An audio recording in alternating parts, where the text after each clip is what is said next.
On Osrc News at 7, Ondo State's government set to distribute 1 million prepaid meters through Odatuwa Meters program. President Tinubu approves 300% pay rise for judicial officers. Ekiti State's government sentences 4 to life imprisonment for kidnapping. And from the foreign scene, court in Bangladesh initiates murder case against ousted ex-premier Sheikh Hasina.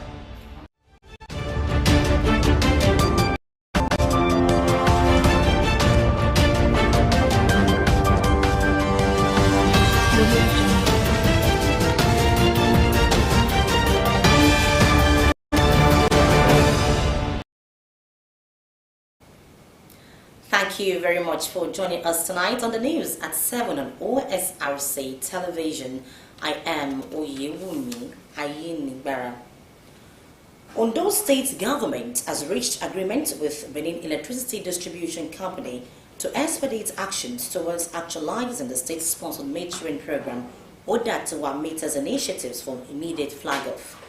Announcing the restitutions after a stakeholders meeting held between the state government and BEDC management in Akure, Chairman, State Committee on Electricity Regulatory Transition, Tunji Ariyomo, said the interest of the people must be prioritized. Omoriola Ndeji reports that Odatuwa Meters initiative is expected to be flagged by the end of this month. Having a substantial southern part of Ondo State in darkness for about 2 decades was among the issues bothering Governor Lucky Ayedatiwa since he assumed office. Hence, the mandate given to State Committee on Electricity Regulatory Transition, led by Tunji Ariyomo, to midwife the transition process and ensure everything is done legitimately to increase electricity access for the benefits of the citizens. This stakeholders meeting was to discuss issues hindering the success of the vision, to include current status and future plans for certifying electricity projects, review the metering processes and challenges in the state, exploration of legal frameworks, as well as organizational structure for effective engagement between BEDC and the Ondo State Electricity Regulatory Bureau. Special Advisor to Governor on Energy, Johnson Alabi, talked tough on the BEDC's negligence in handling the project. The data we collected show that BEDC is not performing well in revenue collection in the state. Why? Because some people try as much as possible to resist payment. Why? Because of estimated billing. A lot of the consumers, especially in this state, are very knowledgeable to the extent that they are averse to estimated billings. Managing Director of BEDC, Deolu Ijose, reacted, saying the company is working in line with due process and suggested proper collaboration to achieve desired results. We shouldn't forget the fact that probably you have law of Ondo State, but your power is still actually being gotten from the national grid. So by and large, you cannot severe totally, especially in transition. So we will be able to really tell you, we even be able to really tell you those areas we need to collaborate with NEC towards dismantling some issues. We have some issues that EA 2023 did envisage. NEMSA is a case in point. You know, the engineers know the role of NEMSA. So if I'm going to connect to their network, they must certify, they must do all those kind of things. Collaboratively, we will do it, pending the time some of those lacunas will be whatever. After the deliberation, Chairman of the committee, Tunji Ariyomo, announced the agreement reached with the stakeholders, including supporting Odatuwa metering projects, as Governor is expected to flag off the distribution by the end of this month. On the issue of metering, Ondo State Government Committee and BEDC agreed to support the Ondo State Government sponsored metering program codenamed Odatuwa Meter Initiatives. The two sides unanimously agreed to set up a joint committee for this purpose today, and both sides also agreed to a timeline that will enable the governor to flag off the metering program by the end of this month, August 2024. They reserved to ensure that every potential for conflict is resolved to achieve success. Omoriola Humbiji, Osrc News. The Akure branch of Nigerian Society of Engineers have commenced its annual Engineering Week. The one-week event themed Green Technology for Food Security and Climate Change Mitigation kicked off with a press briefing by the chairman of Akure branch of the society, Stephen Bolawale. Osrc's Tosin Adebowale has the detail. The one-week event by Nigerian Society of Engineers Akure chapter themed Green Technology for Food Security and Climate Change Mitigation aims to showcase the critical role of engineering in addressing some of the most pressing global challenges. The chairman of the Akure branch of the Nigerian Society of Engineers, Mr. Stephen Bolawale, emphasized the relevance of this year's theme, particularly in the context of Nigeria's ongoing efforts to enhance food security and combat the adverse effects of climate change. As engineers, we have a profound responsibility to address the pressing issues of our time, and the engineering community is at the forefront of developing solutions. Our theme for this week, Green Technology for Food Security and Climate Change Mitigation, reflects our commitment to leveraging innovation to secure a better future for all. The chairman highlighted a series of planned events for the annual event. On Thursday, 15 August 2024, indoor games at the branch by contestant participants, followed by a Juma service on Friday, 16 August 2024 at the Akure Central Mosque. Saturday, 17 August 2024 will be a night of celebration with our dinner and awards ceremony. And on Monday, 19 August 2024, we will conclude with an executive committee election. The chairman also highlighted the society's achievements in the previous years, noting the role of the branch in influencing engineering innovations. The present branch and branch executive provided technical support in the construction of the road between Oda and Kokobod by RAMP, an agency in Ondo State. We provided technical support also to the overhead bridge at Oyanrugulem, where we also pay several technical visits. He added that the one-week event promises to be a reflection of what has been a remarkable year for the society in the state. Tosin Adebowale, Osrc News. An Ekiti State High Court, Ado-Ekiti Division, has sentenced for a 75-year-old woman in Ikere Ekiti. The defendants, Adeoye, Sunday, Adewusi, Dari, Bamiboye, and Ogunlaye Sheon, were also on Monday sentenced to 5 years imprisonment each for the offense of conspiracy.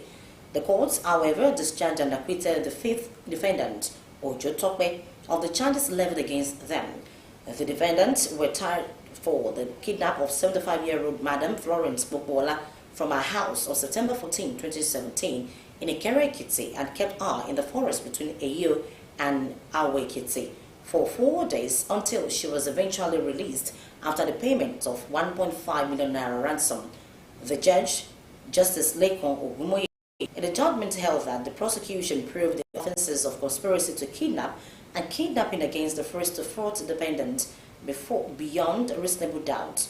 Ogumoye consequently convicted 4 out of the 5 defendants and sentenced them to life imprisonment for the offense of kidnapping and 5 years imprisonment for conspiracy to kidnap, but acquitted and discharged them for the offenses of conspiracy to commit armed robbery and armed robbery. The fifth defendant, Ojo Tokwe, was however acquitted and discharged for all the offenses. Still on judicial matters, Justice Peter Lifo of the Federal High Court in Abuja has dismissed an application seeking an interim injunction to stop protesters continuing the End Bad Governance protest. Aggrieved Nigerians who were frustrated with economic hardship in the country in some parts of Nigeria tripped out from August 1 to 10 to protest the removal of food subsidies, bad governance, and rising hunger in the country.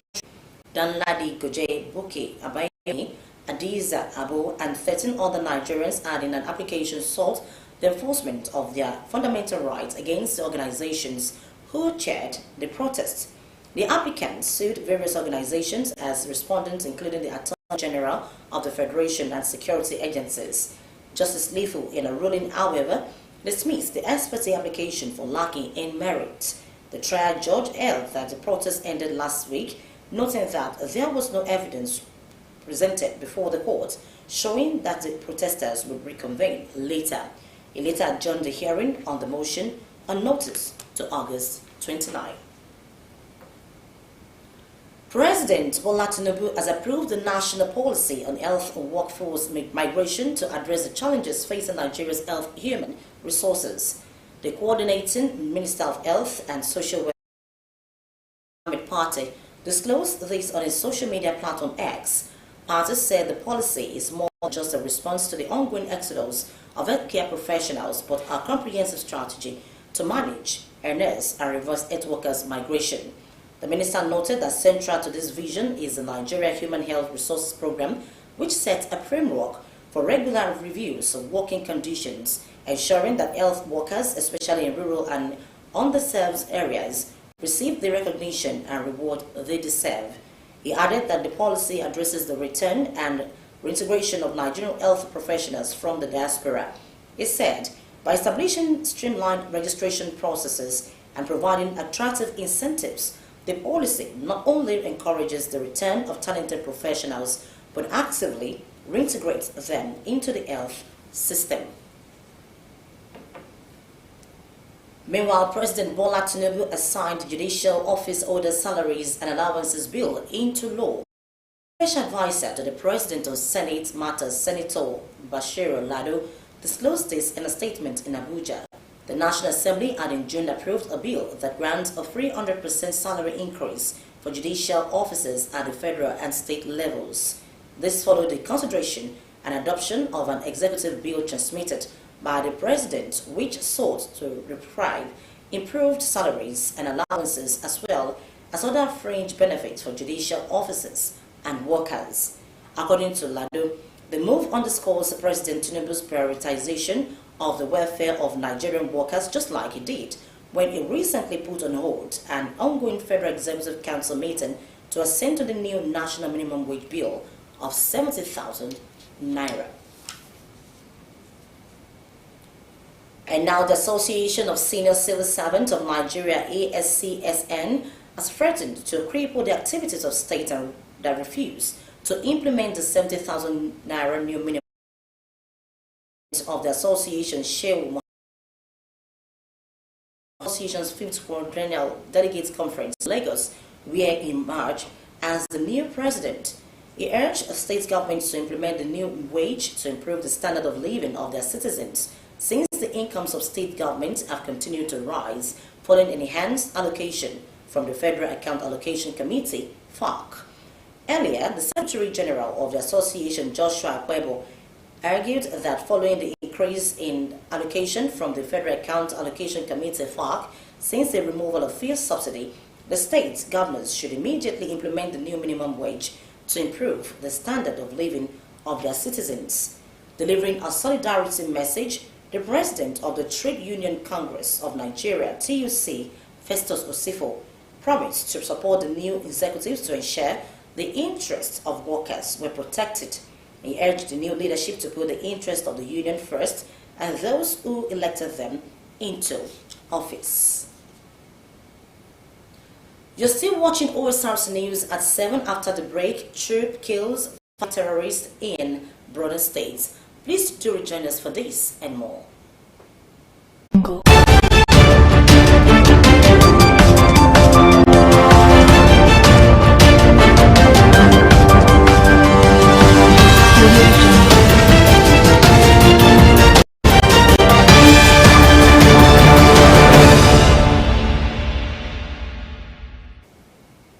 Thank you very much for rejoining us. You can watch us live on our website,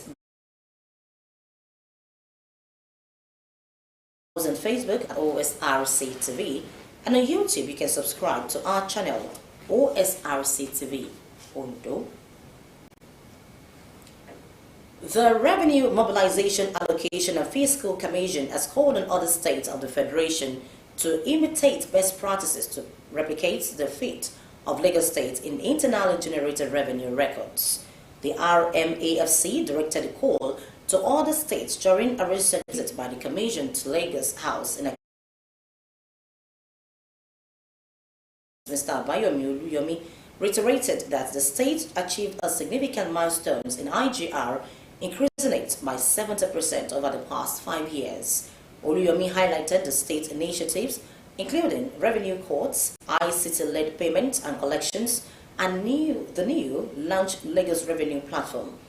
Federal Commissioner representing Kwara State, a member of the Mobilization and Diversification Committee of RMAFC, Alhaji Ismail Agaga, who led the delegation, lauded Lagos State's financial strength and fiscal economy. The West African Examination Council has said 73.79% of total candidates obtained credit and above in a minimum of any artists. While announcing the release of the 2024 West African Senior School Certificate Examination results, the head of Nigerian Office of WAEC, Dr. Amos Dangote, said WAEC withheld the result of 215,267 candidates, which is 11.92% of the total number of candidates that sat the examination. He maintained that out of the total number of candidates that sat the examination in Nigeria, 1,685,889 candidates, representing 93.39%, had their result fully processed and released, while 119,327 candidates, representing 6.61%, had one or more of their subjects still being processed due to some issues being resolved. At the briefing, Dangote lamented that some states were still indebted to the council, adding that the result of candidates from the affected state would not be released until payment is done. The federal government has vowed to crack down on contractors engaging in the construction of substandard school in the country. Executive Secretary of Universal Basic Education Commission UBEC, Dr. Hamid Boboyi, stated this during the training of staff of the Commission's Department of Physical Planning on enhancing quality delivery of projects using simple tools for on-the-spot assessment at project sites. It charged stakeholders, including the State Universal Basic Education Board, SUBEB, to ensure quality in the delivery of school building projects henceforth, saying government would not accept anything less. Speaking further during the event, the UBEC boss reiterated that the Commission would no longer condone shoddy execution of projects. He warned contractors about the risk of delivering substandard school infrastructure in the country. He also disclosed that the Commission would deploy monitors who would frequently go to find out what is going on across construction sites. In Borno State, no fewer than 5 terrorists have been killed by troops deployed for counter-terrorism operations in Bama local government area of the state. The troops of the Nigerian Army in the operation also recovered bombs, a rocket-propelled gun, and 6 motorcycles, among others. The Army, in a statement, also said 44 Boko Haram terrorists and their families surrendered to troops deployed in the state. The Kano State Police Command says has transferred the 76 suspects arrested for flying Russian flags, including a foreigner, to the force headquarters Abuja for discreet investigation on charges.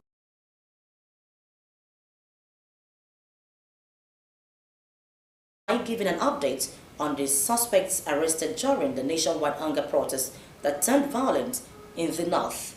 He stated that in line with the directives of the Inspector General of Police, Kayode Adeolu Egbetokun, to all commands and formations, the Kano Command worked professionally towards addressing the aftermath of the event and their efforts resulted in the arrest of 873 suspects and recovery of large quantity of exhibits. The CBA also announced the arrest and prosecution of 150 suspects for violating the curfew enforced by the Kano State government. Meanwhile, Kano State Governor Abba Yusuf has suspended indefinitely the curfew imposed on the state over the eruption of violence during the End Bad Governance protest in the state. The Nigeria Immigration Service has said the woman who tore her husband's passport at the Murtala Mohammed International Airport could, according to the Nigeria Immigration Service Act of 2015 as amended. The service had earlier revealed that it had launched an investigation into the circumstances surrounding the destruction of a man's passport by his wife, identified as Favor Igebo, stating that she had been summoned for questioning. The spokesperson for the service, Kenneth Udo, described Igebo's action as a violation of Nigerian law. The investigation was prompted by a video showing Igebo destroying a Nigerian standard passport, reportedly belonging to her husband, at the Murtala Mohammed International Airport in Lagos. President Bola Tinubu will depart Abuja on Wednesday for a 3-day official visit to Malabo, Obiang, Ogema, Mbasogo. Special advisor to the President on Media and Publicity, Chief Ajorin Ganali, confirmed the details of the visit in a statement released today. The two leaders are expected to hold discussions on key bilateral issues with a particular focus on oil and gas and security. The statement added that the President will be accompanied on the trip by the Minister of Foreign Affairs, Ambassador Yusuf Toga, and all members of his cabinet who will be involved in the signing of agreements and review of opportunities to improve bilateral relations. At the foreign scene, life for millions of people displaced has barely improved since fighting in Ethiopia's northern Tigray region came to a halt with a ceasefire agreement. While many are still stuck in camps, others struggle to meet their basic daily needs. Blessing Obey completes the story.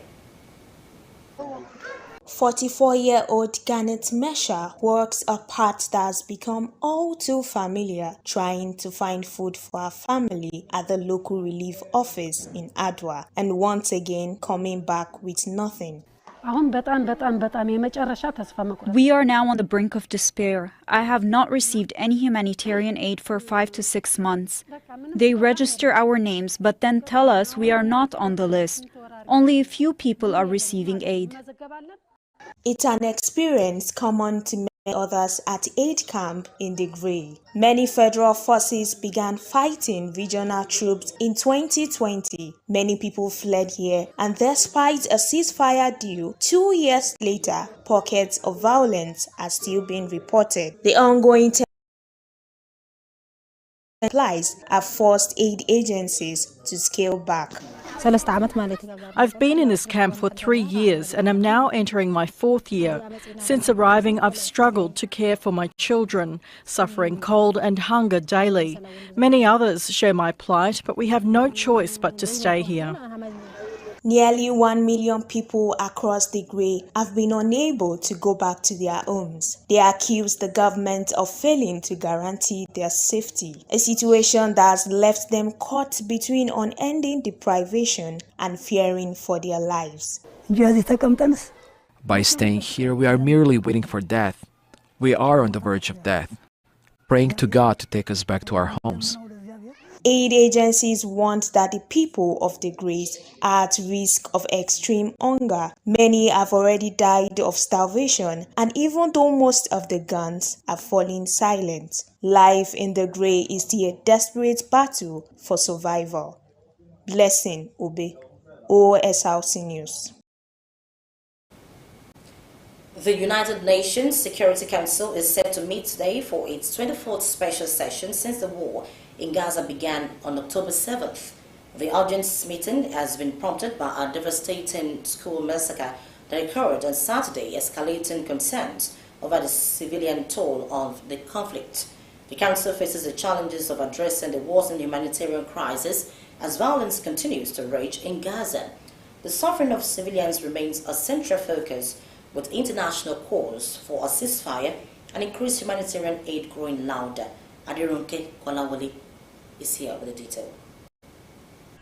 Since October 7th, meeting after meeting, and yet nothing the UN Security Council has done or said has been able to stop Israel's war on Gaza. A few examples back on October 30th, an emergency meeting, a call to halt the fighting when the death toll was 8,000. The resolution presented today does not reflect the real situation on the ground. On May 24th, the Council met to pass a resolution condemning the killing of UN staff and aid workers. The draft resolution demands that parties to conflict uphold their obligations.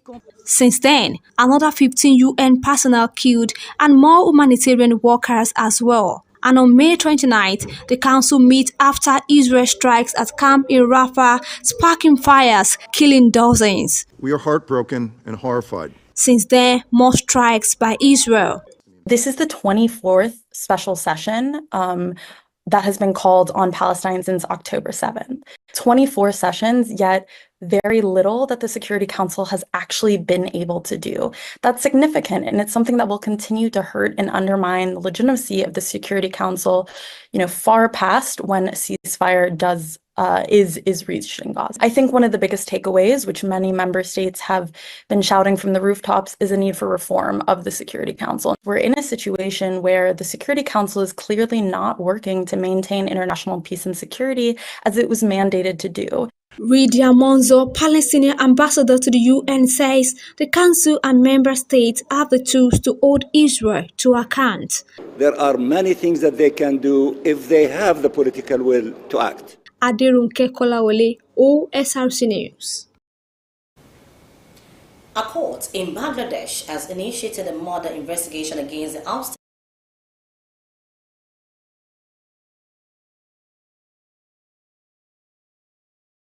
during civil unrest last month. Azina, 76, fled by helicopter to neighboring India a week ago, where she remains as protesters flooded the streets of Dhaka, bringing her iron-fisted rule to a dramatic end. Over 450 people were killed during the weeks of unrest leading to a removal from power. Mamoon Mir, a lawyer who brought the case on behalf of a private citizen, added that the Dhaka Metropolitan Court had ordered the police to accept the murder case against the accused persons. It is the first step in a criminal investigation under Bangladeshi law. And with that, we conclude the news tonight, but before we go, a quick look at the top stories. We told you in the news that the Ondo State government is set to distribute 1 million prepaid meters through the Odatwa meter program.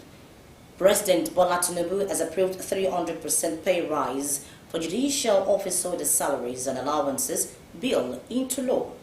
Ekiti State government has sentenced 4 men to imprisonment for kidnapping.